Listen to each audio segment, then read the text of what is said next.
using any generative AI tool for a dissertation or research or writing isn't inherently bad. And by inherently bad, I mean that the practice itself isn't bad. AI is a tool that is supposed to be used. Writing and research are difficult processes that require assistance. So, for example, we type, we don't necessarily handwrite and produce handwritten texts for publication or for assessment these days. But here is where I want you to actually ask yourself the important questions is what exactly are you using the AI for? Because this is where it shapes whether it's permissible, it's ethical, or you're actually just breaking not just university guidelines and policies, but also for your own learning and development, which, is not the thing that we always put at the forefront of when we are doing an assessment. But the reality is that when you are doing a dissertation, when you're doing any type of project, it's an opportunity for you to learn, to grow and develop. And that's why you went into the course that you're doing. And I don't want to go off into a tangent, talking about, the philosophical reasons of why learning is an opportunity for you and how if you skip that process using AI, then you've missed opportunities. I think you know that. I think we all know that we want to learn, we want to grow as human beings. But putting that argument aside, can you use ChatGPT or any other generative AI for your own dissertation? As I said, yes, you can. Yes, but. So, in terms of the dissertation, obviously it's a big project. It's exactly that, a project. So, it involves different stages, and writing it is one part of it. It's an important part of it, but it's one part of it. It's a part of it. There is, there are other stages. So, there are the brainstorming stage of where you think about what you want to write, you think about your topics, you go through refining them, and then, of course, there is the actual abstract that you write, you propose ideas, you present them, you get feedback on that, and then you work on that feedback. So there are many stages of the dissertation process. And of course, dissertations are confusing. I think many people do take it for granted that students will come already knowing what dissertations are. And that simply isn't the case. There are students with varying levels of confidence and knowledge on what a dissertation involves. And even students who have previously done that, maybe as part of their previous study, if they're undergraduate students, or they may have done dissertations at other institutions or in other, countries that they were studying before. All of this needs to be taken into account.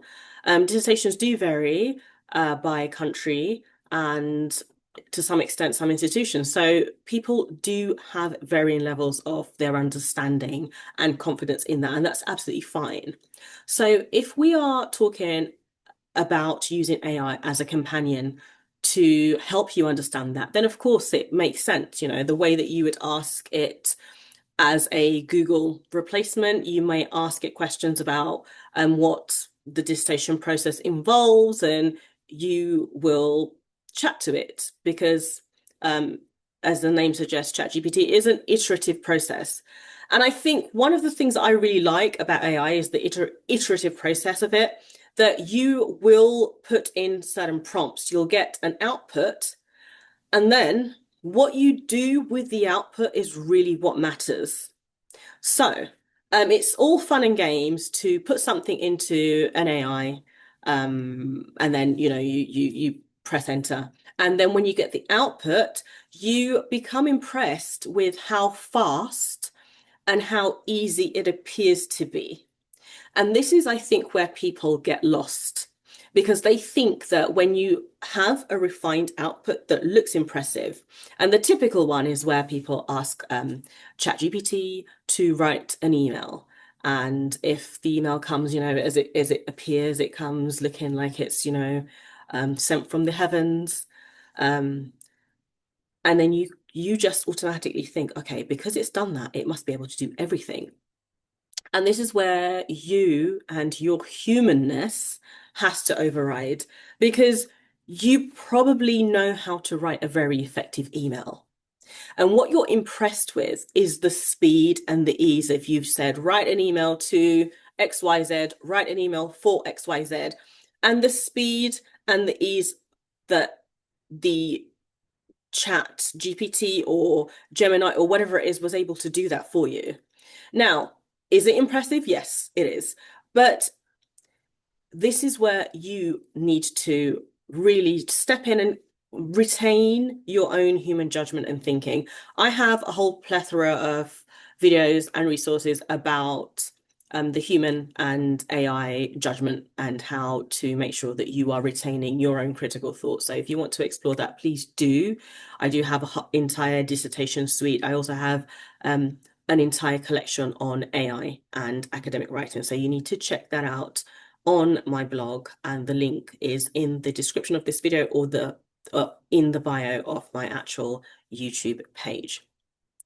Anyway, so in terms of when you get your output, this is where the work starts. It doesn't end, okay? It doesn't end. The work starts when you get your output. And I want to be careful here. I don't want to say lazy because some people are not lazy. Some people are just have different levels of confidence. Some people just don't know how to navigate from receiving an output, how to move beyond that. And a lot of people are socialized into accepting information that they're given. And this is where critical thinking really, really is perhaps the most valuable because when you are engaging with academic literature, when you're engaging with any kind of scholarly discourse, you can't just take things for word value. You can't do that. We teach students to question. We teach students to question things. So, you know, if you're familiar with any of my previous videos on the effective writing strategies, how to read more critically, all those kind of things. There are questions that you need to think about as a reader. You need to think about whether you trust what you're reading. You need to think about the source it comes from. You need to think about things about the credibility of the text, of the source, of the author. All of these things are really important stuff that we go through to determine something's value. And of course, that's what evaluating something is. If you're asked to evaluate something, you're making a judgment on the value of things. And the way to do that is looking at things like the credibility of it, the validity of it, the recency of it, how accurate is it? So this is where when you get an output, the work begins from the output.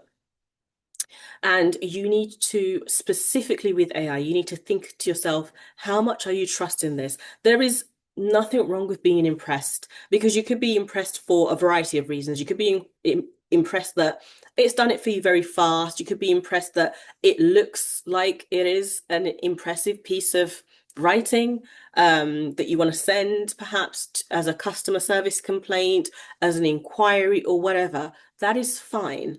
But that is surface level, okay? And as a critical scholar, you need to go beyond the surface. So you need to sit back and think, okay, so that's the starting point. And once you actually think along the lines of the purpose for what it is that you want to use ChatGPT for writing a dissertation or for the dissertation process, because writing it is one purpose. You don't have to write anything with ChatGPT. You can ask it to clarify concepts. You can ask it to brainstorm. I'd be careful with that because, again, if you ask it to brainstorm, you need to think, are you asking it to brainstorm for you or are you asking it to brainstorm with you? And I think one of the important things, one of the most important things, and one of the most valuable things that we need to remember is that ChatGPT, Gemini, Claude, all of these things, They are iterative processes. So once you get an output, that's not the be and end all. You are able to request further information. You're able to request further refinements. You're able to question things. I think the main issue is once you receive your output and then you're happy, and you think, okay, this, like I said again, this came from the heavens, so it must be right. And yeah. So it's very, very clear. And one thing that has become increasingly clear to me over the past 3, 4 years of working with students in AI is when I'm speaking to a student, I don't expect students to refrain from using AI at all. Because why should you? Like I said, if something makes your life easier, it doesn't make sense to not use it. I myself, I like AI. I'm far from an AI skeptic, but what I do recognize is its limitations and where we need to retain our own human values and human judgment. So whenever I have students, it's an open conversation. I use an AI at the beginning, very early on, where I would receive emails. I could tell students had used AI, and I wasn't necessarily angry at all. I just noticed it. And I was more curious to why they were using it. Did they feel that it saved them time? Did they feel perhaps that they didn't have sort of the level of language that was necessary? So I was more concerned with the reasons to understand the use of it. And then over time, I think the taboo of using AI is slightly dropping. And students will be open with, yeah, I checked this on ChatGPT. I use ChatGPT for this and that, which is such a better, more responsible way of engaging and understanding how we can really use AI responsibly, specifically for research and writing. So now I would say I'm in the stage where the most important thing is for students to ask themselves, and here's the key question, ask themselves. It's not necessarily about anybody else. It's about you and your relationship with what you want the AI to achieve for you. And when I said, are you asking the AI to write your dissertation? Because if you are, then that's a huge red flag, and that is unacceptable. It's unacceptable on many different levels, and I don't want to get into like the academic integrity aspect or the cheating aspect or the laziness aspect of it, or the fact that you're just, losing out on an opportunity to learn. I don't want to get too much into that, but I do want to say that that itself is a problem.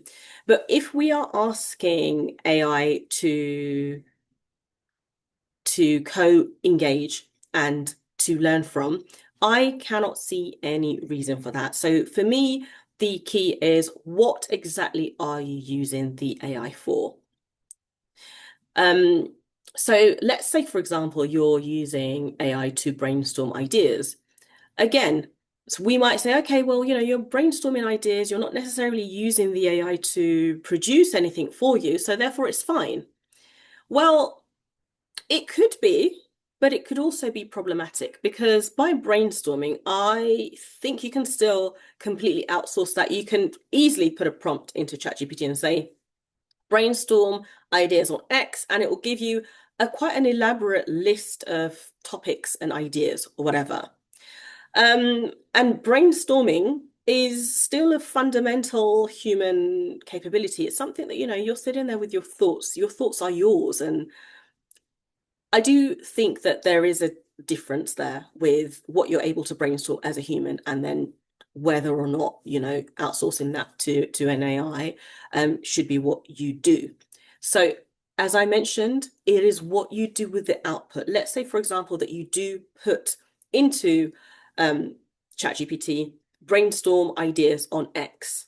Now, what you get back from that is where you need to start the work. So you're working from the output. First of all, you decide what exactly are you using it for? Because like I said, if you're asking it to, if you put a prompt, write my dissertation, here's the title, and you do it, or you say write a chapter or write a section, that is unacceptable. And it's unacceptable on many different reasons, for many different reasons, not just for the academic integrity aspect of it, but also it is very, very easy to spot. It's very easy to spot something that is AI generated, and it's getting increasingly easier. I know there is an argument, people say that the AI is becoming more sophisticated, but here's the thing, as somebody who, if you know your students and you know your students' work and you know how your students' train of thought and processes work, I can spot straight away if something is inauthentically produced by a student, meaning that the student just went and shortcut everything and got ChatGPT to write it. And of course, there will be consequences, not because I'm mean and I want my students to be in trouble, but for all the obvious reasons we've spoke about earlier, but also just the fact that the AI product may seem impressive, but it rarely is. It really doesn't compare to a human who is passionate and has gone through the process of working with the stages of a dissertation to produce a final written dissertation. There is a very, very clear difference with somebody who is engaged in a process and somebody who has completely outsourced that. Like I said, it may look refined, it may look impressive, but that refinement and impressiveness is shallow. It's literally skin deep. And then, of course, for your own integrity, what questions that you should be asking. And again, you can refer to any of my frameworks on AI use in academic writing. Would you be able to defend your work? Because writing is one thing. Writing is an output, is a human output for you. It's an output of your thoughts. It's an output of what goes on in your head, in your own internal dialogue. So if you were to produce something yourself that was written, I would expect you to be able to engage with me by conversation or by, showing me that these are your ideas. This, what you've produced, this written piece comes from a collection of your thoughts and your ideas. And if you outsourced that writing of your dissertation to ChatGPT or any other generative AI, would you be able to engage with me or anyone else, which is exactly what scholarship is about? It's about engaging in debates and conversations on various topics. Would you be able to confidently engage in the discussion, number one? And two, would you be able to defend questions and ideas that we have? Because that's obviously when we discuss, we have questions, we ask things, and it's not about catching someone out. It's not just because I'm asking you questions to catch you out. Most of the time, I'm asking you questions because I want to understand further about what you're saying, about what you're presenting.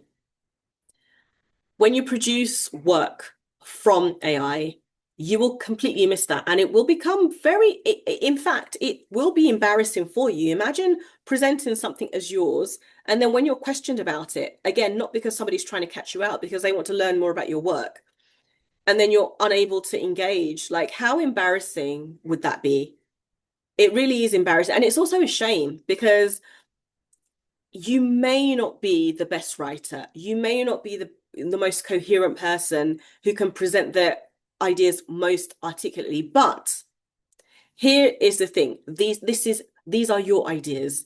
This is your work. This is your thought process. And no one can take that away from you. Everyone has different levels of articulation, different levels of professional writing. But a dissertation is so much more than a professionally polished output. It is really something that you can follow somebody's ideas, somebody's argument, somebody's analysis and discussion. And of course, I'm biased to a certain extent because I'm somebody who I love dissertations. I love, research and writing. So of course, I'm going to say that it's fun. But I think it really is. I think there is something that is really fun and really rewarding about something that you've produced that is your own work and something that can be attributed to you, something that you can defend, something you can discuss. So as I come back to the initial question is, can you use ChatGPT or any other generative AI for writing a dissertation? The answer is, sorry, not writing. Can you use ChatGPT for your dissertation? The answer is yes, but. And the but is it depends what you're using it for. So ask yourself, and the reason why I say ask yourself why you want to use it is because the outputs that you get is the start. Okay. It's not the be and end all. Do not be easily impressed. Yes, it's nice that you're able to get something quick. It's nice that you're able to get paragraphs or pages of text by putting in a prompt. But that's not where the hard work ends. It's where the hard work begins. So ask yourself two things. One, what are you using it for? Two, when you get the output, do you trust the output? Do you uh, do you are you happy to work with that output? And here's the thing, if the answer to that is yes, no, or maybe, this is your chance to engage further with the actual AI tool. You can work backwards from the output, ask it questions, ask it why it gave you what it did, ask it where the sources are. I think ChatGPT now is quite good with actually building in the citation when it gives you an output, but you can actually challenge it further. And when you manage to do that, you'll actually see your own train of thought. So that is my advice. And I do have an entire series, like I said, on AI and academic writing, and in terms of, where you're engaging, how to keep your human intellect, how to do the intellectual authority check, all of these things, which really are important. And one last thing I want to say before I end this video is that over the past months, this is dissertation season, by the way. So I'm working very closely with around 400 postgraduate students on their own dissertations. And one thing that I must say, we had a dissertation conference 2 weeks ago where students came and presented their work that they have been obviously working on over the past months. And I was absolutely blown away by the level of not just how great the work was, it was amazing. Everyone who presented was absolutely amazing, but the actual dedication. And I could see in these students' work how much they really engaged and enjoyed that engagement, and the intellectual ownership was there. Everybody was like, this is my work. A lot of people, of course, are engaging with AI, and they're engaging with AI to check ideas, to check things through, which, like I said, the issue is how you're using AI. But one thing that stood out to me was that the dissertation process is a very enjoyable process because it's your work, it's your intellectual labor.